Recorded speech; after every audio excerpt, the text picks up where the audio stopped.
Many of us, before we become mothers, have an idea of what a good mother is. And then we become mothers and realize that we can't actually live up to, quote, the good mother definition. What is my definition of being a good mother? And have I set myself up for success or for failure? Some days I want to soak up every moment with my kids, and I will be honest and confess. Other days I fantasize about a quiet hotel room and no one needing anything from me. And then I feel guilty, no matter which way I lean. So today I'm opening up about the emotional push and pull that so many of us moms feel, but rarely say out loud. That messy middle where we're trying to be everything to everyone and still hold on to ourselves. I am joined by the amazing life coach, Jamie Greenwood. She really focuses on speaking to women who are high achieving, women who have ambitions and dreams and want to do great things with their lives, and also our moms who want to be really great moms. So she is speaking directly to us about this tension, helping us navigate burnout and our self-worth and these impossible standards that we're expected to meet. We're talking about the invisible load, the pressure to perform, the grief of losing parts of yourself while raising these little people you love more than anything.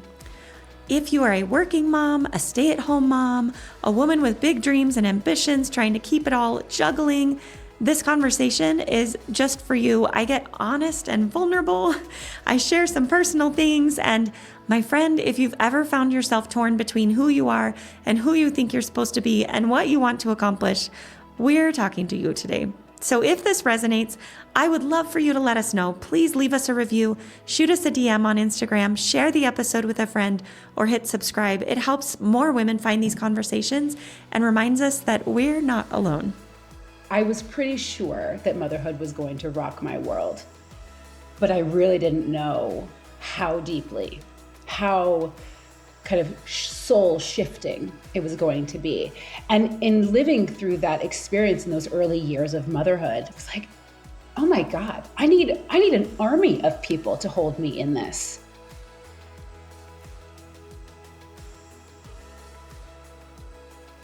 Well, Jamie, I am so looking forward to talking to you. We were just saying this is just going to be my personal life coaching session because what we're talking today is my life. Yeah. And your life too, it sounds like. Yes. Yes, it is.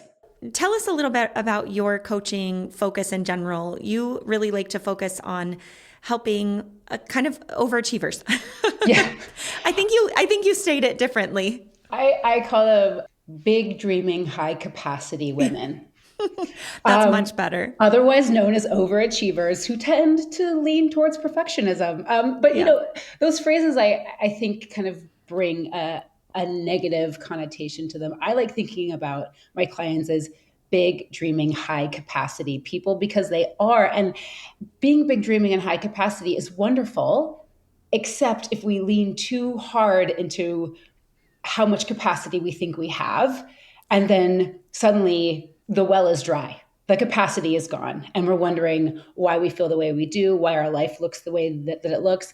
Why, when we think we're doing everything right, none of it feels good. Yeah. You know, all of that we have to begin to look at when the edges of our capacity begin to fray. Yeah.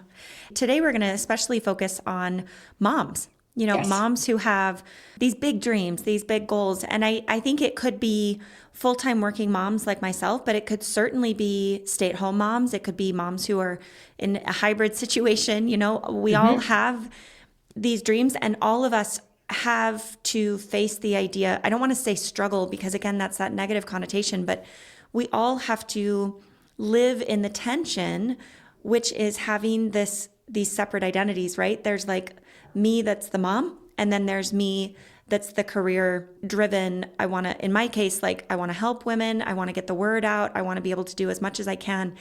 And it definitely comes with some hard things because you want that part of you that drives you and wants you to be accomplished also wants you to be such a good mom. Yes. And so present for your kids and make sure that your kids aren't struggling and make sure that you can support them in a way that's going to help their lives, right? And then at the same time, you want to do that in your professional life. And that can be conflicting sometimes.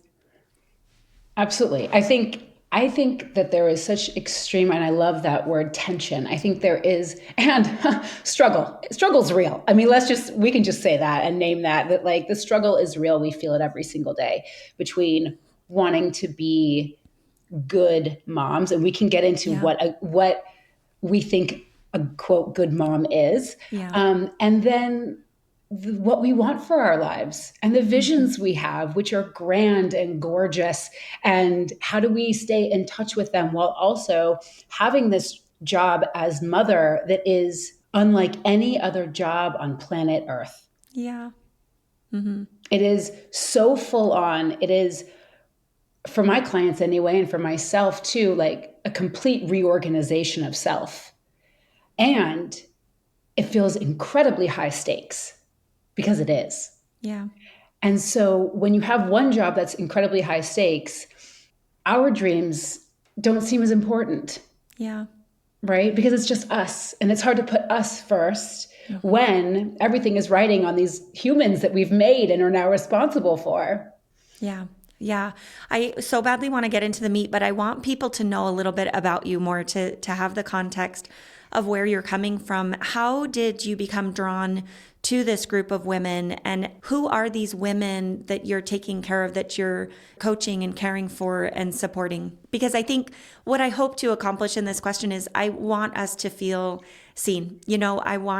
I want those who are listening to know who we're talking to, and so give us that example.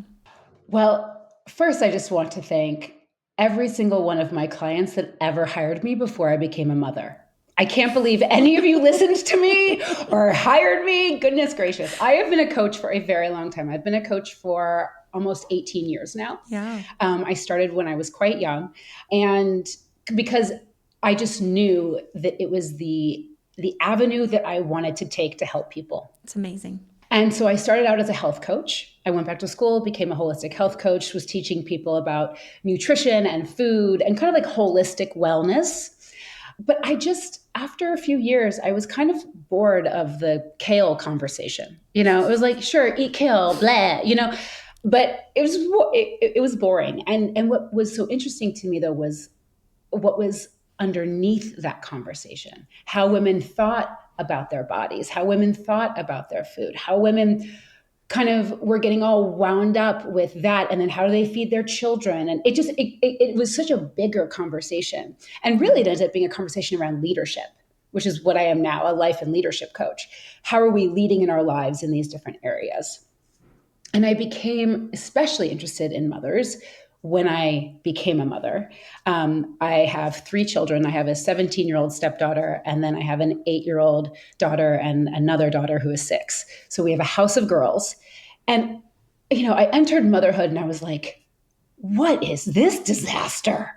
What is this? Oh my, and I wasn't wrong. I was pretty sure that motherhood was going to rock my world, but I really didn't know how deeply, how kind of soul shifting it was going to be. And in living through that experience in those early years of motherhood, I have a 6-year-old, so I still have like a young one, but living through those first 5 years, it was like, oh my God, I need an army of people to hold me in this. Yeah. I need so much, and I do have an army of people that hold me to be able to do what I do. But what I found was that the women that the other mothers that I was meeting, in daycare, in preschool, and whatever, everyone was just so alone. Everyone was so alone in it. You say hi and bye at drop off and pick up, and then you're like, for the rest of the day. Yeah. And I just have no patience for women being unsupported. I have no tolerance for women flailing and for women feeling desperately alone in the parts of their lives that are the hardest. And so that's why I shifted my practice to carve out a space for women to not only get support from me, but to get support from each other, to kind of build community around this conversation of motherhood and work and partnership, and also remembering who we are at our core outside of those things. Yeah. I love that, and I'm so glad you do. It's kind of funny because you have your three girls and I have three girls. I'm on the younger end, but I have an 8-year-old, 4-year-old, and 2-year-old. And then this conversation is particularly relevant for me because we are having our fourth girl, and I'm about halfway through this pregnancy, and it has really rocked our world in all of the good ways and all of the hard ways of how are we going to balance this? How are we going to keep all of these balls in the air of trying to be all the momness over here and then trying to be all the career over here. So I have these questions we've talked about, but I kind of want to throw it to you first. Like, where do you even begin? Where do you even begin? Because that's I think part of the hardest part about women who are feeling caught up in it is like, I don't even know. I'm so maxed. I have no capacity. How do I even start to figure this thing out? All I know is that I'm a jumble of and I'm doing okay. I'm doing okay here, but I'm speaking hypothetically. If there was someone in this scenario, yes, exactly. But you just get in this position where you're a bundle of nerves, but also a bundle of guilt.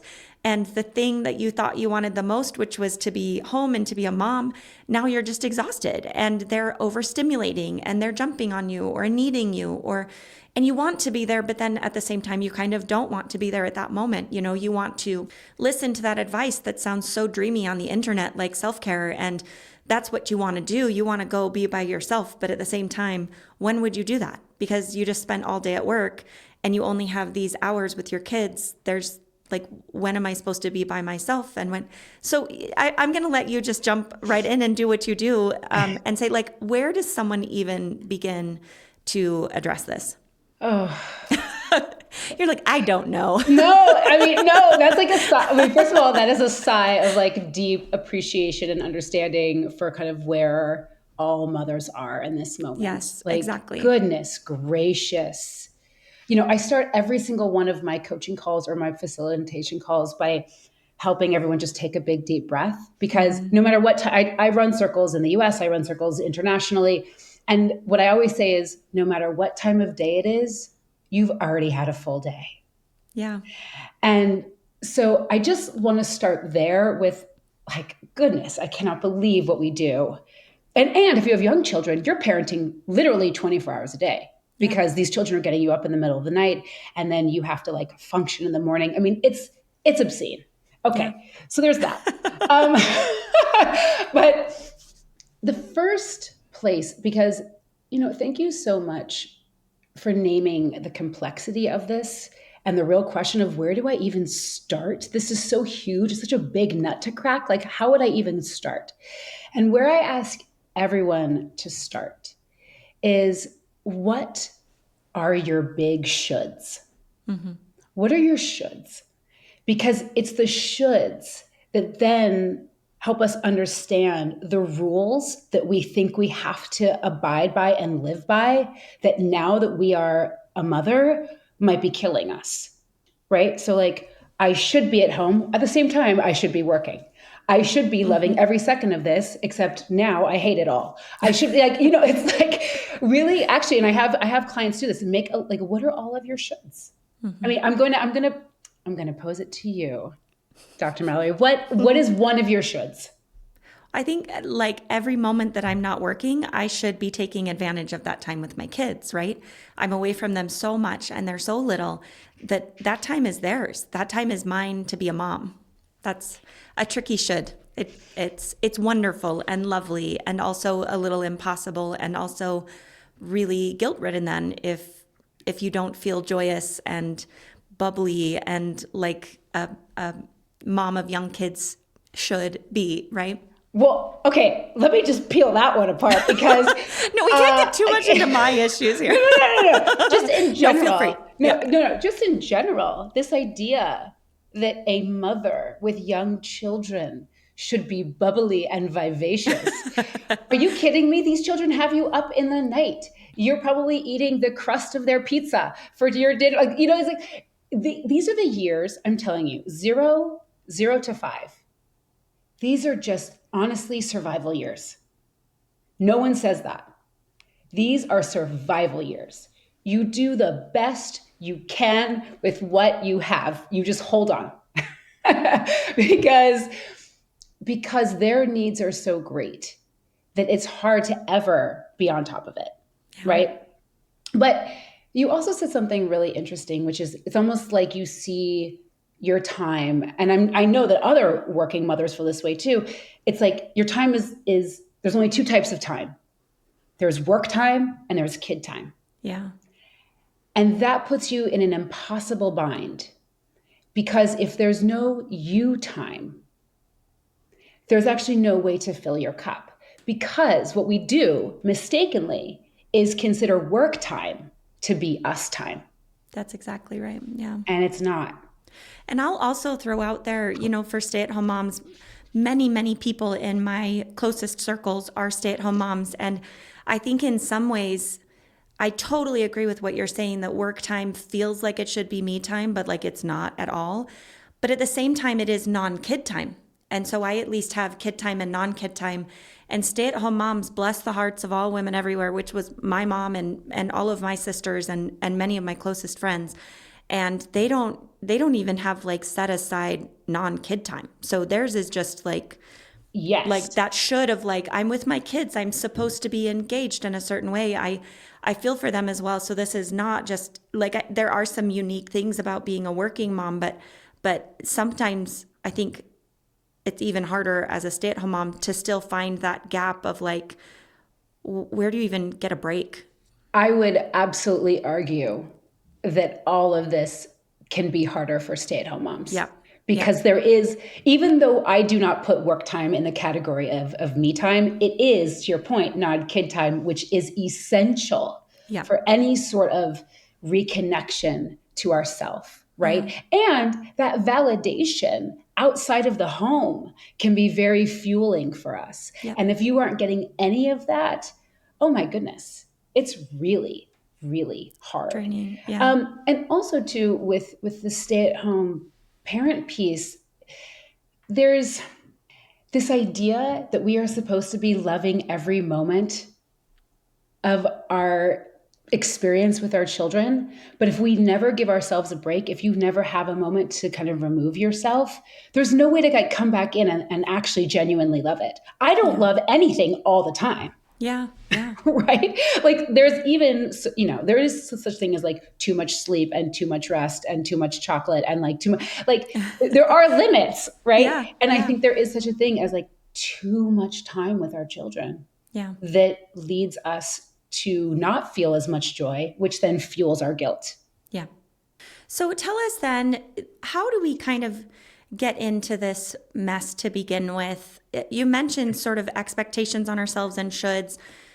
But, when you say like we have to have some non-kid time to recenter ourselves and to remember who I am as a human and not as mom, right? So how does this become, when we first start having kids, you feel like I am going to nail this, like a little nervous, like it might be a little, touch and go at times. I'm sure I'll lose my temper, but like I'm going to be okay. And then you get a little ways in and the juggling begins. And, you start by juggling 3 balls and then there's 5 and then there's 1,000. And then there's like balls pinging you in the head and there's balls falling on the floor and they're coming out of nowhere.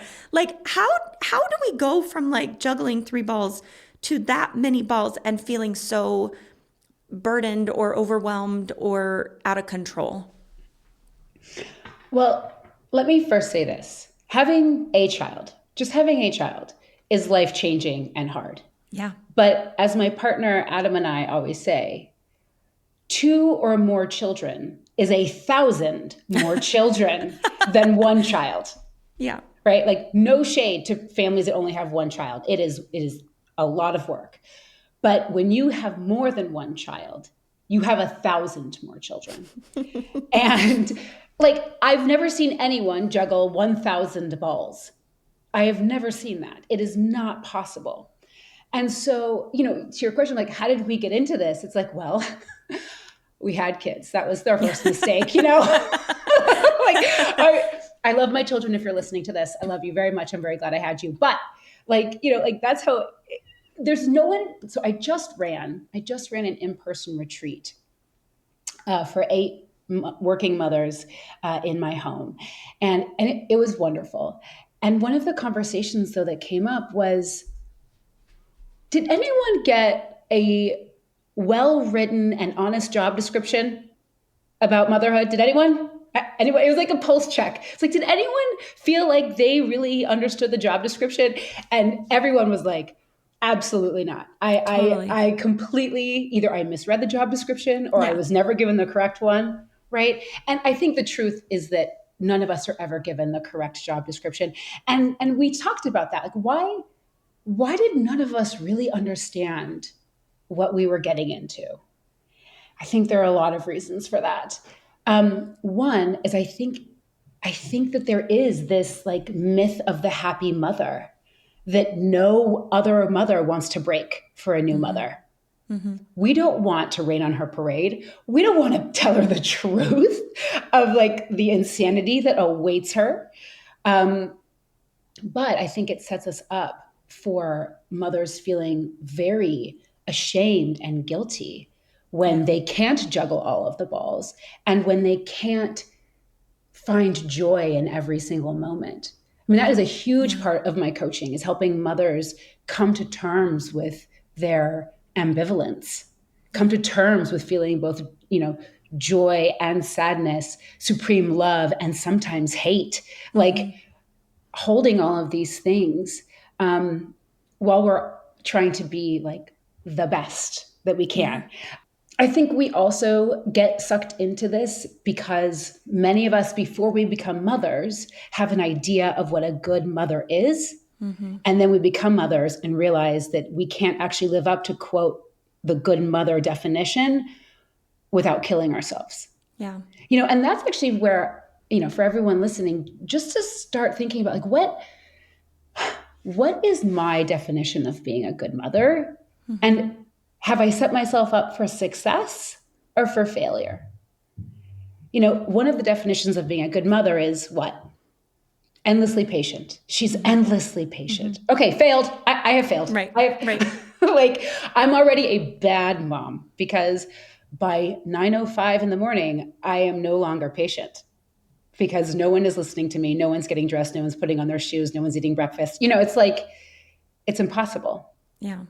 I'm curious, like, what is one of your definitions of a good mother? Well, that's what I was thinking, like the importance of kind of really thinking about it and then owning it and using that as an anchor. Because if I'm being philosophical, if I'm talking with my husband about general approaches to parenting, and we do and have, I think one of the things that comes up over and over is we just want our kids to know how loved they are. We just want our kids, we want to get to know them instead of make them into someone. We want to get to know who they are. And that was actually one of my favorite pieces of parenting advice we received from one of my old colleagues was, I think the best approach to parenting is to get to know who your kids are and then help them to be more of that. And I had very tiny kids at the time, and now I still have tiny kids. And it's something that I keep coming back to. But that definition of parenting is not what's giving me guilt. Like, that's not the thing that I feel like I'm failing at day in, day out. I don't feel like I'm failing day in, day out. But, the things that make me feel like, oh, I wish I was better.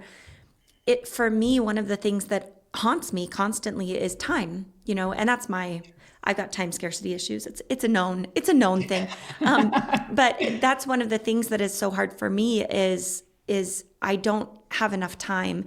And it really leads me to one of the questions that I wanted to ask you, which is really relevant to where we're at in this conversation, is how do we ever become satisfied? How do we ever feel content? Because I feel like that's at the root of where a lot of this comes from, is as someone who has big dreams and big goals in parenting and in your personal life and in serving community and in, contributing to society, like many of us have these really big goals of like, I feel like I have something to offer.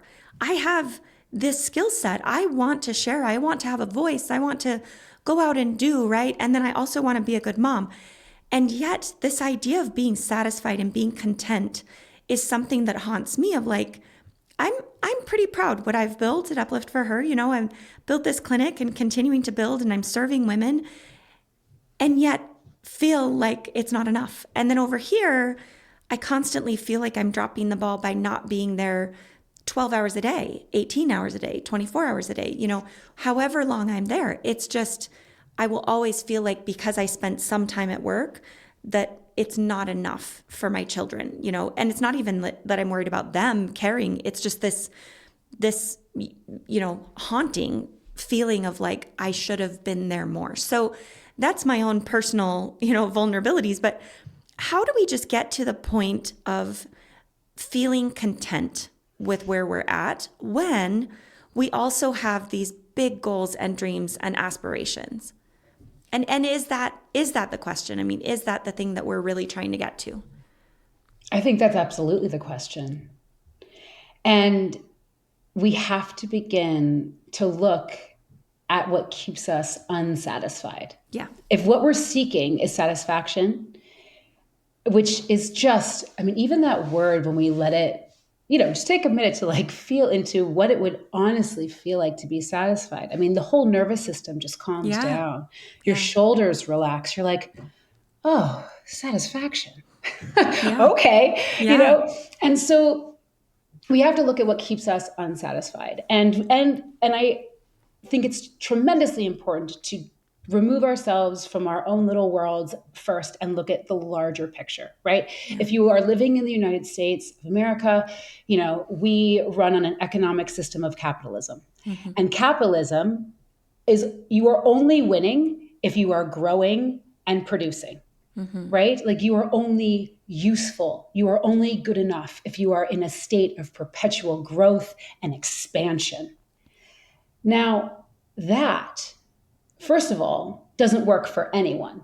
Mm-hmm. Nothing on planet Earth is actually in a state of perpetual growth and production, right? Like seasons. We plant in the spring, things grow in the summer, they then fall down in the fall, they die in the winter, and then they come back up. There's a whole season.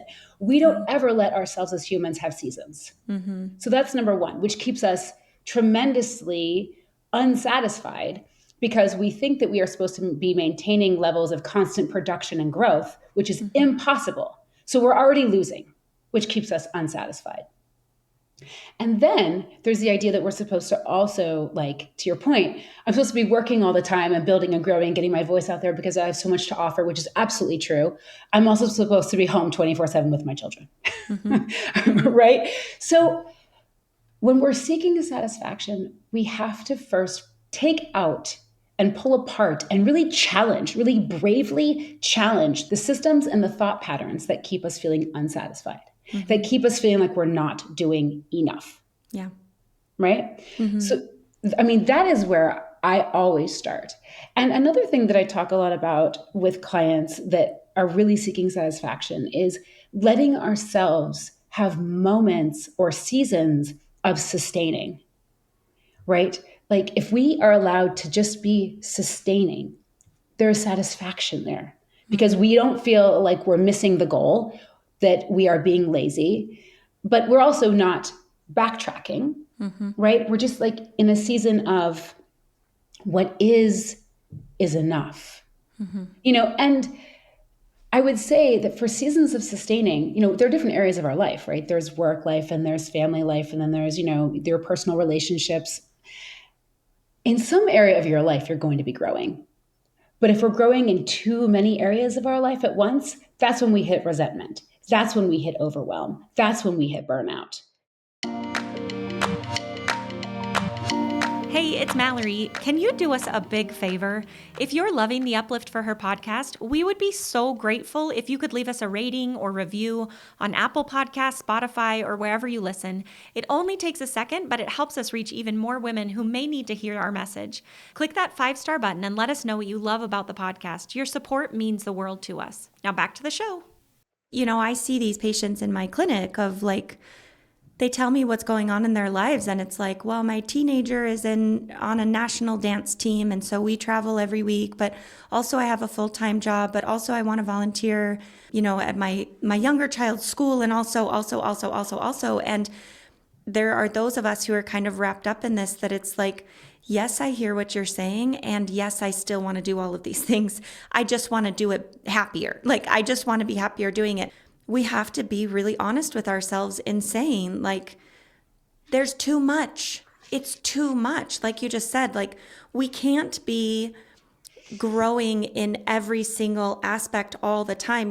I can't be building muscle at the same time that I'm losing weight, at the same time that I'm getting a promotion at work, at the same time that I'm trying to help my kid, through their challenges, at the same time that I'm working on my marriage. Like, that's why we're all feeling burned out, is because it's just an impossible equation. And we keep looking for the same equation, but with a different thing on the equals sign, right? Yes. Like, we line up the same numbers over and over. And we think if we switch them, like if it's 1 + 2 + 3, instead, if I do 3 + 2 + 1, that's going to change what it equals on the other side. And it's like, at some point, we have to be really honest with ourselves of letting some parts surge and say, do you know what? This is the time of my life that I'm focusing on being a mom. And so I'm not going to grow in my career. I can still have it. I can still do those things.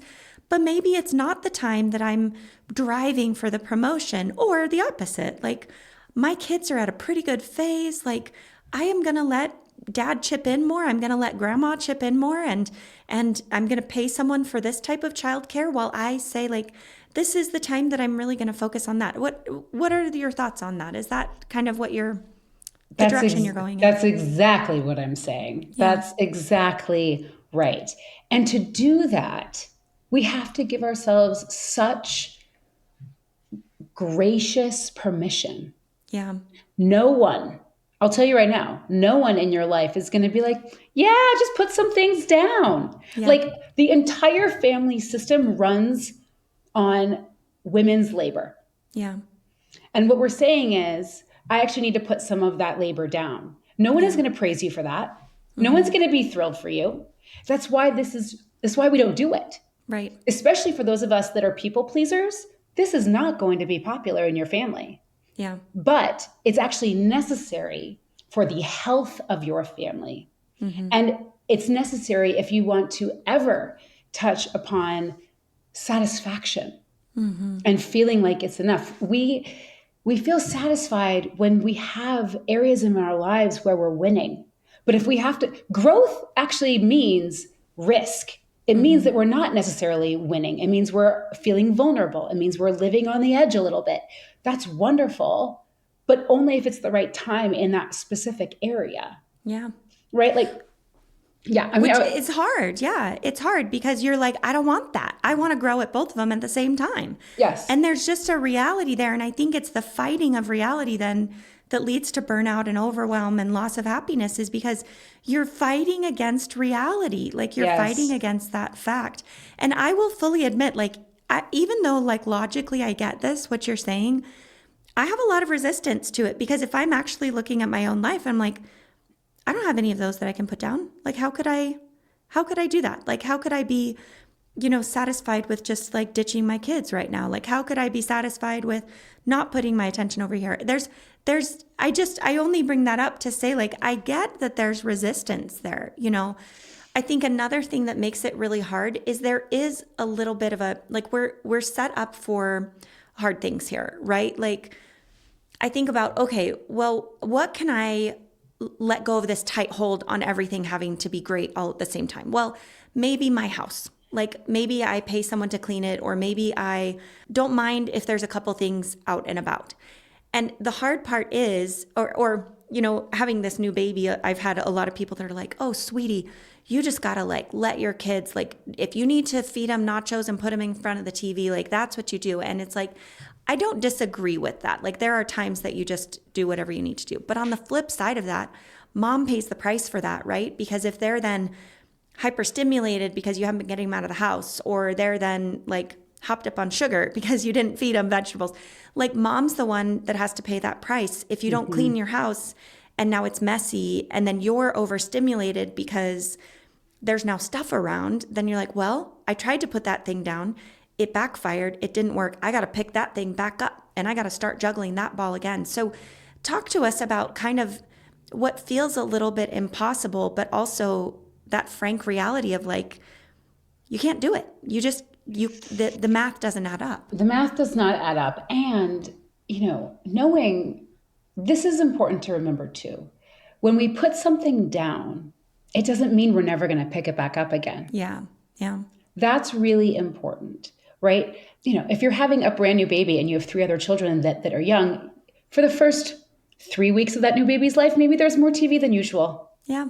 Right. But this is not the new normal. Yeah. This is like in the very beginning when we're just trying to figure out who this new life is. And so, we're kind of flipping it a little bit. Keep people alive. We're keeping people alive. All right. That's all we're doing here. And I think it's also really important as a parent to understand what are your non-negotiables. Right? Like for some of us, maybe like screen time is like, no, that's not where I'm going to let it slide. Or it is. Or food, that's not where I'm going to let it slide. Or it is. Like we're finding out what is a non-negotiable for you is really helpful to then understand what you can put down. Now, if everything is a non-negotiable, then we have to have a larger conversation. Around perfectionism. Because if we believe that everything has to be a certain way, then we don't ever get to break out of this equation that actually doesn't add up. Right? We have to be able to be okay with things not being exactly as we had hoped and wished and dreamed. And that's where that contentment comes in, right? That satisfaction is if you're continually fighting reality, or you keep your eye focused on this outcome that, your path has morphed. Like it's not going there anymore. It's going, over here. You've kind of changed direction. If you just keep driving towards some other outcome, then it's going to be really hard to feel content and satisfied and at ease, and like you're not needing to constantly change and change and change. Yes. And really also looking at and we've said this in a number of different ways already, but looking at the internal expectations that you have for yourself. Like, are your internal expectations reasonable or unreasonable? Yeah. If you are suffering, your internal expectations are unreasonable. I think you need to say that part again, because that is so important. If you are suffering, your internal expectations are unreasonable. We don't want to hear that. I know. I'm sorry. No, I mean, it's so good. You don't want to hear that that's the problem. You want to find the external solution. Well, when you're suffering, you're like, someone fix this for me. And that's the raw truth is like, yeah, but it's inside. Well, let's also not forget external expectations, right? Yeah. The whole idea of how mothers are supposed to be. Also, the fact that we're supposed to be working full time without any sort of paid, we have no paid parental leave in this country. There's no universal child care. There are systematic problems here that are external factors that lead to our unhappiness. Yes. So let's not forget that. Yes. I am not the type of coach that's like, everything is inside of you. You're the problem. You have to fix it. Exactly. There are lots of factors. However, where we have the quickest amount of power and agency is looking inward and saying, okay, what are the internal expectations that I have set for myself that are leading to my profound struggle and disappointment? One of them for me, I was a holistic health coach before becoming a life and leadership coach. So food and whole, organic, unprocessed food for my children is profoundly important to me. However, there are now days of the week where my children eat things that before I had children, I would say, oh, I would never. Right. Oh, they would never. Now I'm like, ladies, you grab that burrito. I don't even care. The meat doesn't even have to be organic. I don't even care. Just you eat it and you go to bed. That's, so, that is a place where I personally, just to share a personal example, have really, really had to look at my internal expectations and realize with my work schedule, with now I have 3 children that go in 3 different directions every single morning. I am not able to live up to the internal expectation I have for food preparation. Yeah. I'm going to do the best I can. But sometimes, some nights, it's just going to drop. It's going to be popcorn dinner, people. It's popcorn dinner. And that's where we're at. I love that. And I think it goes back to what you said earlier as being anchored to when speaking about motherhood, being anchored to your idea of what does it mean to you to be a good mom? Because for me, if it means my kids know they're loved, then that burrito isn't out of alignment with that goal. You know, Hmm. if I think that my definition of being a good mom is that they will never eat junk food and that they will go to bed on time and have perfect systems and get perfect grades and like that's unreasonable. Like that's when you have unreasonable expectations. You're never going to meet them.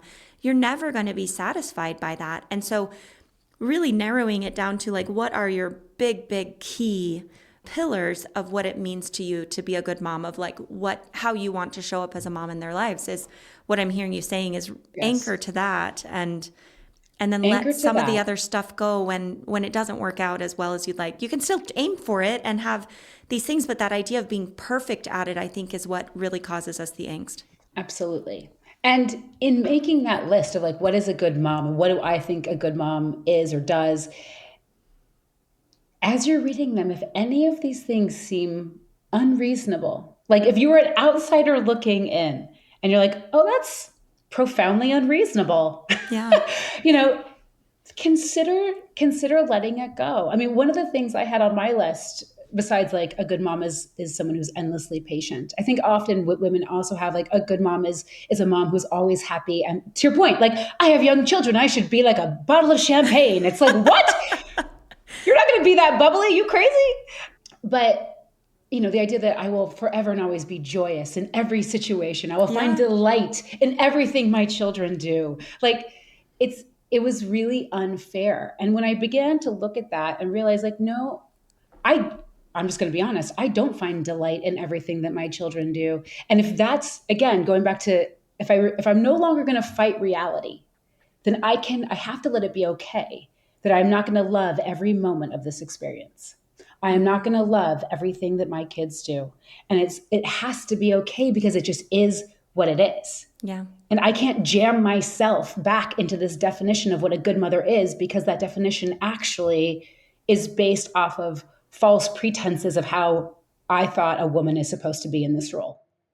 I just have to say, like, as a side, this is why I'm such a fan of coaching, is because to figure out what that your brain is doing this on the inside on your own is really difficult. I mean, you can try it through journaling and making lists, but you kind of need someone to call you on your crap sometimes and to say, like make a list for me of all of the expectations that you put on yourself that mean you are doing this right as a mom, right? Like Mm-hmm. tell me what's on that list. And then as you start listing it, because these are the things that haunt us subconsciously, right? Like Yes. I'm subconsciously haunted every time I don't give my kids a meal that's full of vegetables and fruits and lean protein, right? Like I'm constantly haunted by every time I put my kid in front of a screen. I'm constantly haunted by, I don't have older kids, so I don't have very good examples there. But anytime that you weren't there when they needed to talk about their hard day at school or whatever, if we're haunted by those in the background, you got to bring those to the foreground. You got to put those out and then look at them on paper and be like, oh, that's probably unreasonable, And if you can't get there by yourself, to have a coach say like, if you were talking to your best friend and she said, well, this is my list, would you think that was reasonable for her? Like, we really do need that external source sometimes to reflect back to us and help us figure this stuff out that's going on in our brains, because it is causing emotional responses back in the background. And if you don't see those cogs in the machine, all you see Mm-hmm. is the outcome of the machine, and you're not happy with the outcome, but you have no clue what's going on in your What's going psyche on, that's how to getting you change there. it, why you're doing the things that you do. I mean, obviously, That's this is what what you do. it's what I do. It's why it is the work of my life, and I think it is so profoundly important, especially when it comes to motherhood, Yeah. and because there's so many ways in which, I mean, one of the things we haven't named, which I will now, are like the gifts of motherhood. And Yeah. I think that one of the gifts is this invitation to look inward, is this invitation to say, I'm being challenged in these number of areas. I want to be different. What's happening inside of me? And, Mm-hmm. and whose support do I need to really explore this so I can be the best mom that I say I want to be? Right. Yeah. And it does not happen by just defaulting to old habits or patterns. Like Yeah. one of the biggest gifts of motherhood for me has been to like look myself in the mirror and say, like, all right, we're going to have to look at some hard things here. You did something really yucky yesterday. You screamed and you yelled. That was gross. Yeah. And you said you never wanted to do that. Why did that happen? Yeah. Oh, it's because I had an expectation that did not get met. Where was that expectation based from? When did that thought even first enter your mind? Oh, that's from my childhood. Okay. Like it's this, when you Yeah. begin to make these connections, you free yourself up to begin to redefine yourself and how you want to show up at home, at work, in your partnerships, with your family. It's really Yeah. incredible. It's so incredible. And I think so many people, I've talked to people about coaching before who are like, and they say the same thing about like New Year's resolutions. Like, I don't want to keep driving to improve and set these goals and then fail them. Like, I just want to be fine with who I am. And I love that what you're saying, because it's not like that in this case. You're not talking about constantly having to be better or to be different than what you are. You're saying to be more in tune and in tune with yourself and true to who you really are, and letting go of baggage. So it's not trying to change into someone else. It's trying to let go. It's trying to let that Yes. truest version come out, I think, is what you're saying. Yes, absolutely. That is the crux of my coaching and the crux of I think the work that is needed specifically right now in this moment in time for women is to remember who they are, Yeah. right? I mean, we can just spend hours of our lives on Instagram, on TikTok, learning all the things that we should be doing. I'm Yeah. not interested in any of that. I Yeah. don't care about any of that. I want to know, who are you? What do you care about outside of all the rules and regulations and expectations that were dumped upon you from the moment you were born? I Mm-hmm. want to know who you are at your core. And then we build from there, because those are the mothers that we want. One of the things that I say to my children a lot, and they don't love this, but one of the things I say to them, like a perfect example, my children do not eat one breakfast. They eat like three. And, I feed them breakfast and then I'm done. And then they're like, I'm hungry. I need more blah. And then I give them that. And they're like, I'm hungry. I need more blah. And I'm like, so usually by second breakfast, I say, you know what? It's mama's turn now. I haven't had any breakfast yet. I'm going to feed myself. And if you're still hungry after that, I can give you more food. And I do this in different areas throughout the day when I'm with them of, you know what? I just helped you. Now it's my turn to help me. I'm going Mm-hmm. to focus on me now. And it is not their favorite thing to hear. But I do it, one, because they need to remember that I am not their servant. I am actually a Yeah. human with Yeah. feelings. And also, I want them, when they grow up and they decide to be mothers, this is a miracle. They've all said that they want to be mothers. However, they've all said they're only going to have one child. They're like, yeah, we'll be moms, but we're only having one kid, because this, like, more than one kid is just stupid. But but I want them, when they are adult women, to know that they can answer their own needs. They can be in tune enough to know what they need and then give themselves permission to give it to them. So I model for them every day what it both looks like for me to be there for them, but also what it looks like for me to be there for myself. Yeah.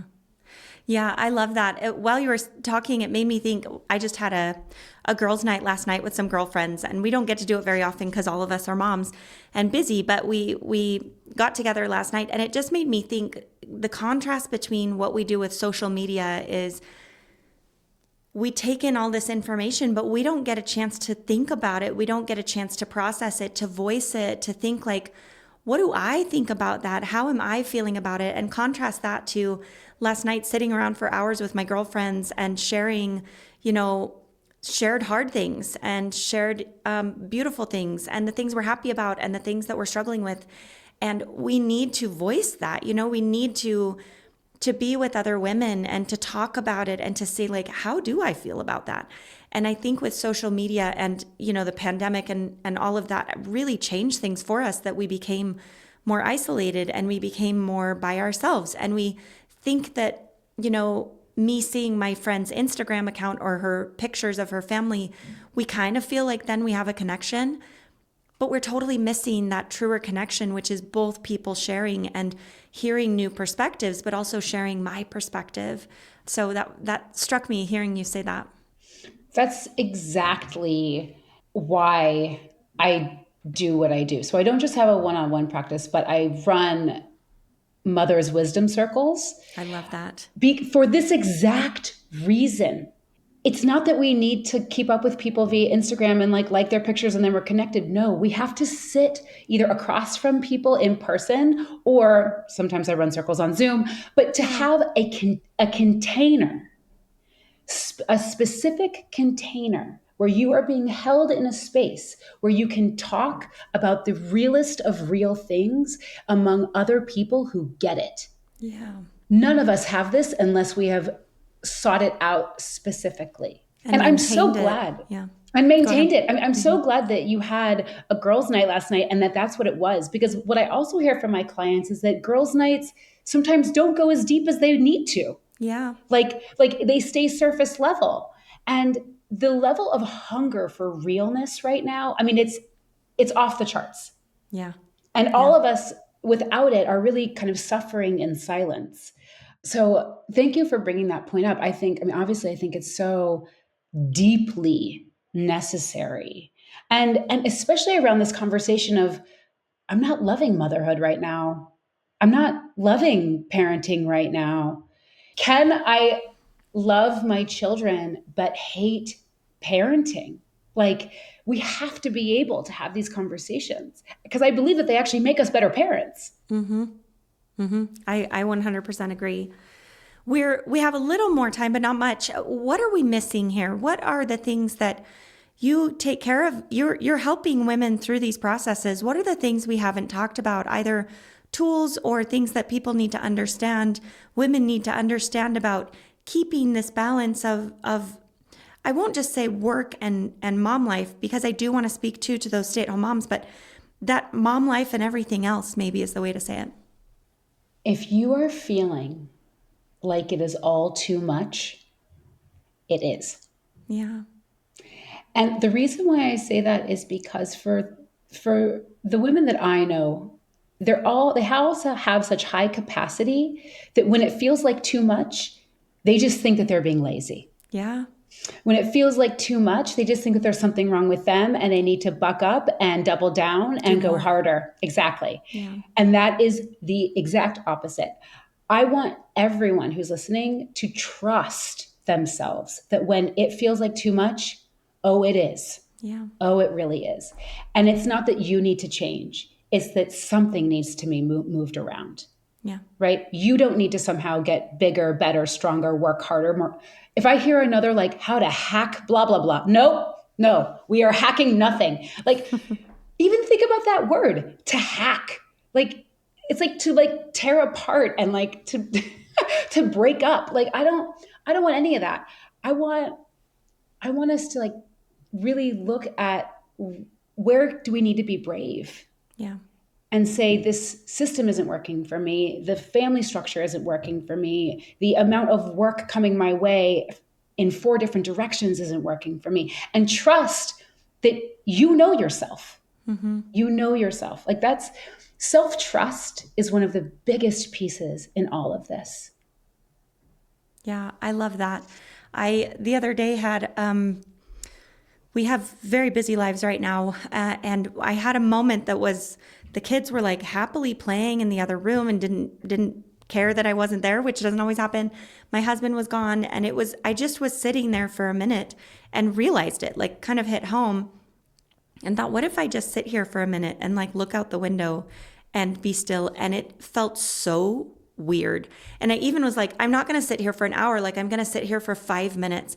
I couldn't do it. I mean, I kind of did, but I kept thinking like, oh yeah, I need to make that list of things. Oh, grab my phone, add the, no. Oh, I needed to look up. No, put my phone away. Oh, I needed to, like, it was so, and then I'd be like, oh, I should go do that laundry. And just to like, it was so surprising to me to sit and realize how hard it is for us to just be still and even spend the time, like you're saying, to say, this is too much. What can I put down? we're so driven that we're like, it's not too much. Like, I just need to do more. What else can I add on? And so it's really ironic, and bless our hearts, right? for doing big things and accomplishing big things. But I just hope we don't sacrifice ourselves in the process. And we just have to be really honest, like you're saying, and say, like, if it's too much, it's too much. There's not a hack. There's not the magical solution that allows you to fit, 8 more hours in your day. You have what you have, and maybe that's okay. Like, maybe it's okay if you do a little less. Like, maybe you'll still be just as good of a person and just as good of a mom. And that made me tear up. So there must be some truth there. Like, yes. And I really appreciate you naming how difficult it is to be still. Like, it can be excruciating. Like, thank you for naming the excruciating nature of sitting still. It is because we're driven, but it's also because this is how we've been habituated. Right. Let's go back to the economic system of our country, capitalism. Like, we are not supposed to sit still. Yeah. And honestly, this country grinds to a halt if women all stand still. Yeah. Okay? Like let's be honest about that. So it's incredibly hard, but this is actually where you want to embrace the challenge of sitting still. I did a very, very similar thing, and I found myself in a moment where, my children normally do not play well together. Normally they are like drawing blood on each other's faces. Like honestly, I have to keep everyone's nails short. Like, it is violent over here. But they were like, building something with Magna tiles. And I sat down and I just started breathing. Because normally I do breathing exercises and I do have quiet moments, but it's usually when the kids are at school. Yeah. And so it was a unique moment of being able to find presence and connection in their presence, which is actually when we need it most. Yeah. Right? Like when we talk about regulation, when we talk about wanting to be the calm, connected parents that we hope to be, it's because it's when we're able to find stillness in ourselves, in their presence. And so to be able to do that, I was like, oh, this is the magic. This is the magic. But it's not always easy to do the thing that's simple. Like, it's simple, but it's not easy. Yeah. And I'm going to give a little bit of inspiration for anyone who's toying with the idea of getting off of social media. I have been off of Instagram for 2 years, and it has changed my life. I would argue I am more deeply connected to the people I need to be deeply connected to than I was then. Yes, I have missed out on saying happy birthday to people. I've missed out on like engagement announcements and new babies being born, but like, it's okay because I'm more present when I'm with the people in my life. Yeah. We forget we have choice. If I leave you with anything, like, don't forget that you have choice. You have agency here. You are not a servant to your phone. Yeah. Like, be brave and like put it down. Since being off of Instagram, I lose my phone all the time. I take that as a good sign. Like, I'm not, for sure. I'm not on a leash anymore. I just put it down. I'm like, meh, we'll see if I need it, I love that.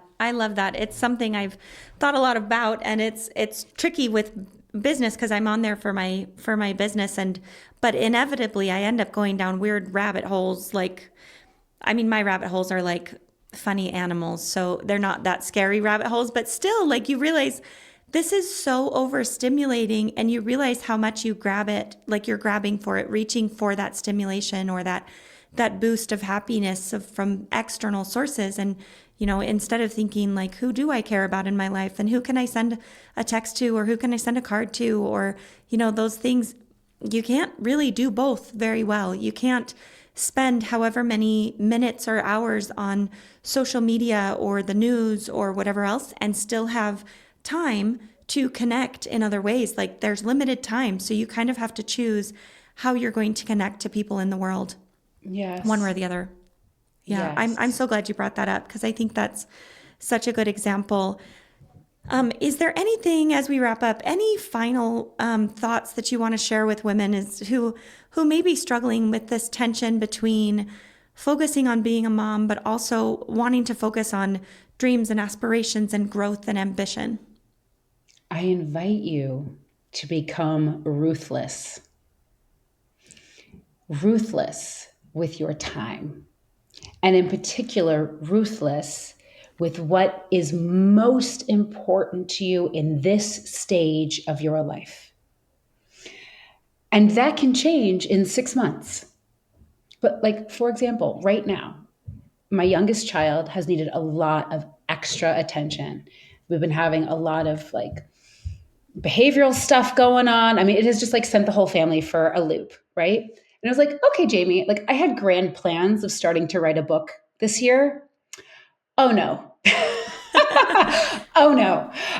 Because when I was getting down to like the ruthlessness of my time, she is my priority over any book I would ever write. Yeah. So I put the work piece on hold. I didn't close up shop. I'm still talking to all my clients. I'm still facilitating all my leadership circles. But that other piece of like up leveling in my work, it's like, nope, this is not the moment. Mm-hmm. This is not the moment. And also I knew sometimes you have to fight for the moment. Mm-hmm. I knew that I didn't want to fight for the book. I wanted to fight for her. That's so key there. Yeah. You're not a victim of it. You're making that choice willingly. I am making the choice. I will not be a victim to this circumstance. I refuse. Mm-hmm. And Mm-hmm. so I just had to remind myself again and again what matters most to me right now. And that is the well-being of my children above all else. Yeah. So that's where I needed to focus the extra time that I had put aside for something else. Yeah. Yeah. So I want to leave you with one. It's scary, but do it. Be ruthless. Be ruthless with what you care about most and know that that might change, but you're allowed to let it be true for whatever it is in this moment. And two, none of you are alone in any of this. When you feel alone, that means you need to reach out immediately because however you're feeling, there are 100,000 other mothers that are feeling the exact same way. Yeah. I love that. I'm so glad you're here and I'm so glad you're doing the work that you're doing. We need support and we need help. And there is something so magical about connecting with other women and feeling so validated and so heard, to go to someone like a coach and not have them say like, you should probably just relax. Like you should probably just stop it. Like it's so validating to have a voice like yours out there. So thank you for doing the work that you're doing. Will you share with listeners where they can find you? Yes, you can find me on my podcast, which is called The Path Home. You can also find me on my website, which is jamiegreenwood.co. And if you go and sign up for my newsletter, you get something called the Where to Now map. And this is wonderful if you have had some realizations. You're like, okay, I know I need to change some things, but like, where to now? What do I do now? The Where to Now map can really help you outline where you go once you realize that you want some things to change. So those are the best places. I do have an Instagram presence, but it's just like my face. Like I haven't posted in 2 years. Don't DM you. Yeah, don't, no, please. My sister did recently. She's like, how come you're not listening? I'm like, text me, lady. I'm not on Instagram. Anyway, yes. Well, thank you for being here. It's been such a good conversation. I really appreciate you. Oh, what an honor. Thank you so much. Thank you so much for tuning in to today's episode. A huge thank you to our guest for sharing their insights and time with us. We are grateful for the incredible support from our sponsors and to all of you listening. We couldn't do this without you. If you enjoyed this episode, please consider subscribing on your favorite platform. You can find us on our website, upliftforher.com, YouTube, Apple Podcasts, Spotify, or wherever you love to listen. And if you found value here today, please share this episode with someone who would benefit from it. Leave us a comment or give us a review. It really helps us reach more listeners like you. Thank you for being part of our community. Stay tuned for our next episode. Lastly, this information is for educational purposes only and not intended to be medical advice.